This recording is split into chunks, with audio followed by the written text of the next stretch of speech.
ikintu kiraje inshinga abantu nihagarikwa cyangwa se kwirukana bya hato na hato muri Adpr. Mfite urutonde rw'abantu cyangwa se abayobozi muri Adpr 102 ubu tuvugana bakiri kuri payroll ya Adpr. Abantu benshi bakibaza nti aba bantu birukanwe cyangwa se basezere muri Adpr barazira iki? Adpr ururembo rwa cyenda, ubwo Adpr ururembo rwa cyenda no kuvuga ngo Adpr umujyi wa Kigali niho bahereye, ariko n'abakora mu ntara babashize mu kiruhuko ko cy'iminsi 8, ariko ni ikiruhuko bo batateganyaga. Barabahagarika barababwira ati muri mutashye tuzongera tubabwire mugaruke mu kazi. Nabo ubu ngubu ubwoba ni bwose, baravuga bati ibyabaye kuba ari Kigali mu rurembo rwa cyenda nti natwe ubu ntitwabare turi kugerwa amajaja cyangwa se ntitwaba turi gusezererwa natwe. Birababaje.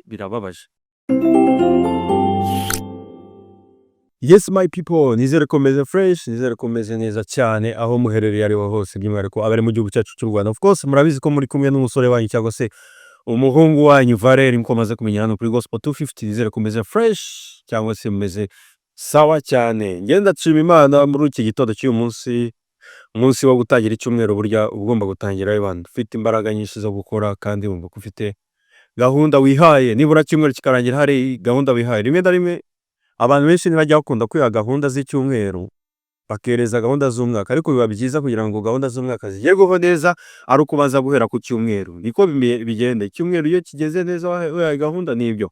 Je rero gahunda mfite ubu ngubu ni uzizi, kuko nabyutse mu gitondo negera Uwiteka kugira ngo banza mubwira ntizi imbaraga cyangwa ntizi ubushobozi n'ubushake bwo kugira ngo ibyo niyemeje umwaka cyangwa se iki cyumweru nibura basi zagera ku cyumweru mbona ko hari icyo nagezeho, by'umwihariko mbibukesha wowe. Nizere ko rero namwe ari uko mujye muyihereza igihe kugira ngo mubone ko mugera ku ntego zanyu mwihaye umwaka. Burya muhere ku cyumweru n'ibyo ryasaba, wimuke mve ku cyumweru ube wagera no ku kwezi, ureba ati ukwezi byagenze bite, taba ari ukwezi kwagupfiriye ubusa, kugira ngo intego zawe ziyande neza. Ariko byose ntiwabifashwa gutyo ku bushobozi bwawe, ahubwo no kugira gute no gusenga Uwiteka cyangwa se kwegera Imana ikagira gute ikaba yagufasha ku bintu bimwe na bimwe, by'umwihariko ikagutiza ubuzima buzima kugira ngo ibindi ubikore. Ubuzima burya ngo nicyo gishoro. Nizere rero ko namwe ari uko, by'umwihariko abari mu ntara uko ari enye. Ndatangira mbasoza nti mumeze mute?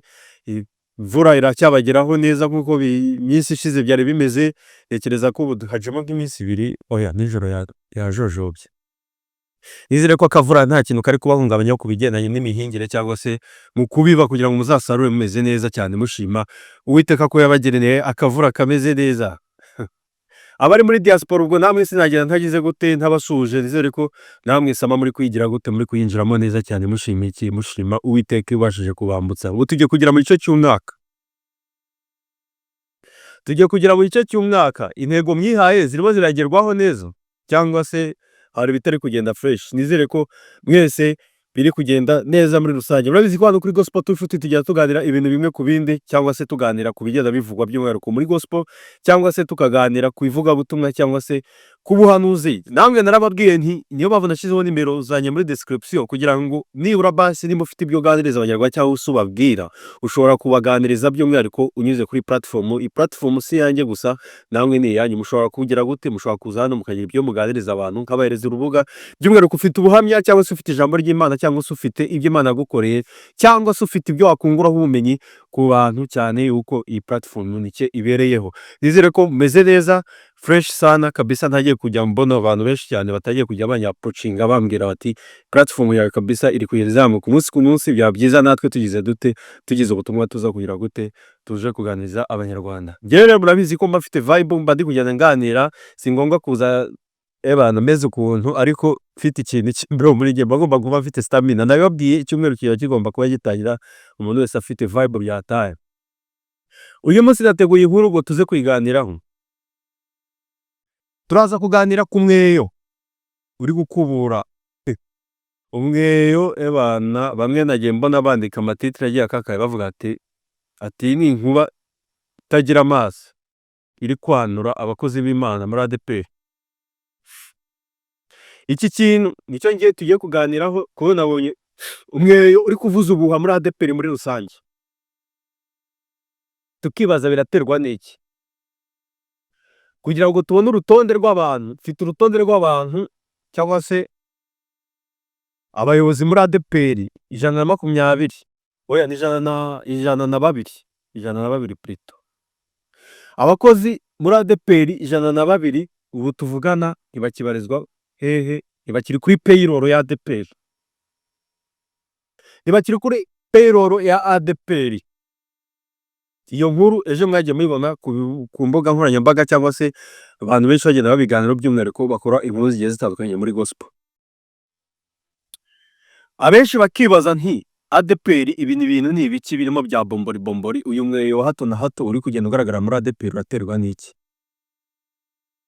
Uyu munsi nateguye iyi topic kugira ngo tuze kuyiganiraho, tuze kuyivugaho, by'umwihariko ku biri kugenda biba cyangwa se biri kugenda bivugwa muri ADPR.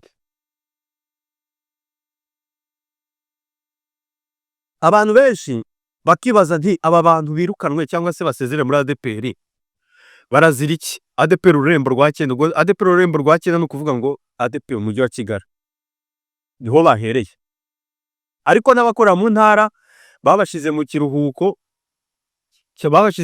cy'iminsi 8, ariko ni ikiruhuko bo batateganyaga. Barabahagarika barababwira ati muri mutashye tuzongera tubabwire mugaruke mu kazi. Nabo ubu ngubu ubwoba ni bwose, baravuga bati ibyabaye kuba ari i Kigali mu rurembo rwa 9 nti natwe ubu ntitwaba turi kugerwa amajanja cyangwa se ntitwaba turi gusezererwa natwe.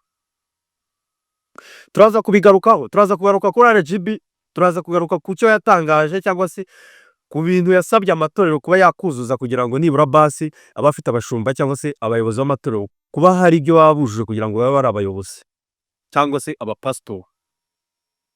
ADPR impamvu bari kuyigarukaho cyane ni ukuntu muri abo bantu bari bahagaritswe harimo n'abatari abapastor. Ni abayobozi nibyo, ariko harimo n'abataba bagira bate atari abapastor. Nibyo ushobora kuba utujuje ibisabwa cyangwa se udafite degree nkuko twabibonye ya theology kuba ugize gutura umupastor mu itorero, ariko abantu benshi batungwa no kubona uru rutonde rujya hanze. Abenshi bakagira amatsiko bakibaza ati ADPR ibi bintu dukomeza kujya tubona, abantu benshi baragira bate, ejo bagira abo basezerera, ejo bakagira abo bagarura, bakagira abo bagira bate. Mu gihe cyashize twagiye tubona bamwe barahagaritswe. Mu guhagarikwa bazana abavolonteri babashyiramo aho ngaho kugira ngo bagire bate, babe bakorera ubuntu. Abavolonteri n'abantu bashobora kugira gute, bashobora kuza gukora iki, inzibacyuho, cyangwa se bakaba ari abantu bashobora gukora ikintu cyangwa serivisi yose bakaba bayikora ku volonteri, gukorera ubuntu cyangwa se nta kintu bari kwijiza mu mezi 3.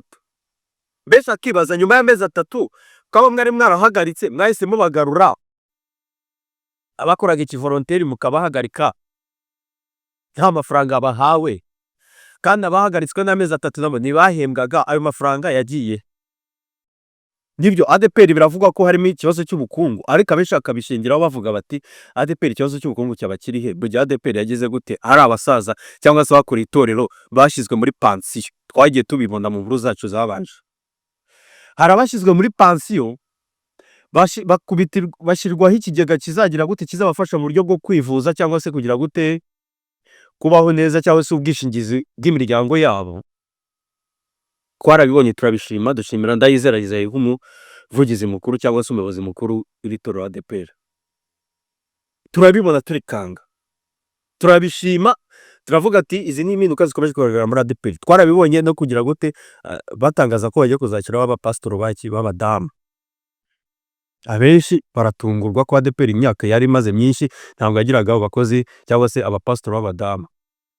Twabibonye sibyo? Mu kubibona uko nguko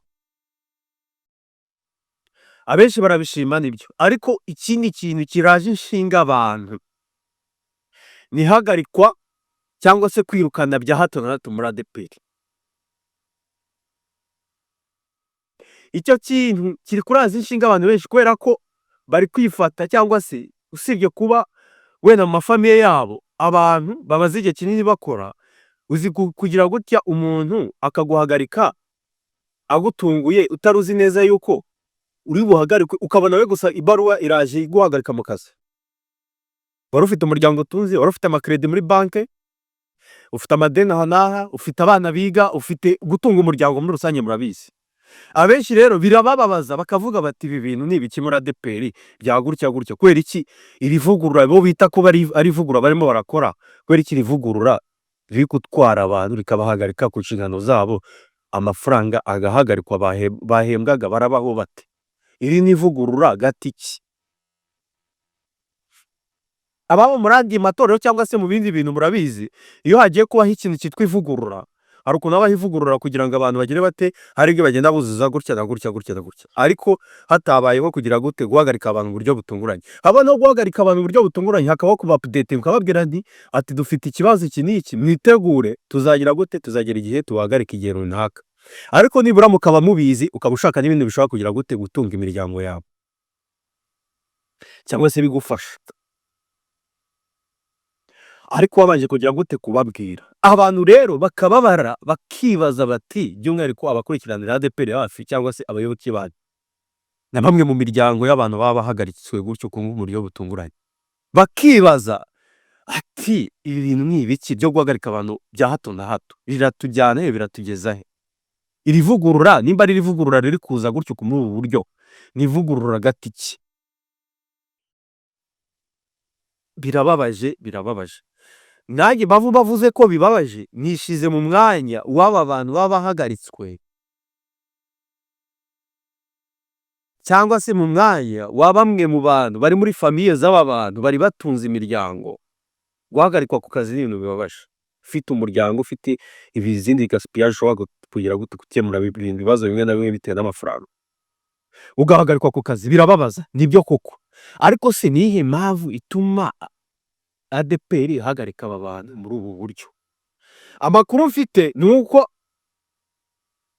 Adpr mu zindi ndembo by'umwihariko nyuma y'umujyi wa Kigali nabo hari abagiye kugira gute mu minsi mike barahabwa amaretere abahagarika ku kazi, babe bari stand by, babe biteguye. Ibintu birakomeye. By'umwihariko hano twasomye, nigeze kuzana itangazo rya Adpr ndi gusoma bavuga uburyo bari gushaka abajene bajya kwiga theology ku buryo bashobora kubashyigikira bafite degree cyangwa se bafite A0 cyangwa A1. Oya ni A0 nibo bashakaga by'umwihariko bakiri bato kuba babasupportinga bakajya kwiga iki theology kugira ngo bazavemo abashumba ba Adpr. By'umwihariko babisaba amatorero babarizwamo kugira ngo nibura basi nimbura umunyetorero uzajye kwa pastor wawe abari ugira gute ugutanga, kuko deja wa pastor bo baba bazi inyure mu itorero deni bizamuke ku rwego rw'igihugu ku buryo Adpr ishobora kugusupporta ukajya kwiga theology. Twarabivuze hano, turanabishima, nibyo koko kuzamura abakiri bato. Bivugwa yuko mu bahagaritswe harimo ikintu cyo kuba badafite amadigri yo ku rwego rwo hejuru nk'uko leta yabisabye, by'umwihariko RGB murabizi matangazo yayo yashizemo yuko ugomba gushinga itorero cyangwa urifite kuba ufite abantu nibura bize bafite impamyabumenyi cyangwa se impamyabushobozi zo ku rwego rwemewe. Ubwo muri make barashaka abantu bize, ntibashaka inkandagira bitabo. Si kwa kundi kubyuka ngo uje Imana yampaye kugite kuyobora iki torero, ibintu nk'ibyo kubwiriza iki, oya ibyo ni ubamagaro nibyo, ariko biba byiza wongeye nk'iki amashuri. RGB yarabitangaje. No muri aba bantu rero basezerewe harimo n'ibyo koko abataragize gute badafite izo degree. Aba bantu abenshi bari kwibaza gutya ati aba bantu bararenganye, ibyo tangazo ntimwari murizi. Tugaruke no kuri ako kantu, tujye dushyigikira leta rimwe na rimwe. Ntimwari mubizi kuko yabitangaje kare, ahubwo amakosa ahari ni muri Adpr nyiri bwite, kubera icyo batabibabwiye hakiri kare nibura babe stand by bitegure, kuko iri tangazo ryaje ritunguranye cyangwa se amaretere yabagezeho atunguranye. Abantu 102 bagize bate bahagaritswe mu ndembo cyangwa se mu rurembo rwa 9. Izi ndembo zo ntibarazikoramo kuko murabizi mu ntara bo bagize bate ubu tuvugana bari muri konji itunguranye y'iminsi 8, ariko nabo bari iki bafite ubwoba bw'uko bashobora kugira gute guhagarikwa isaha n'isaha.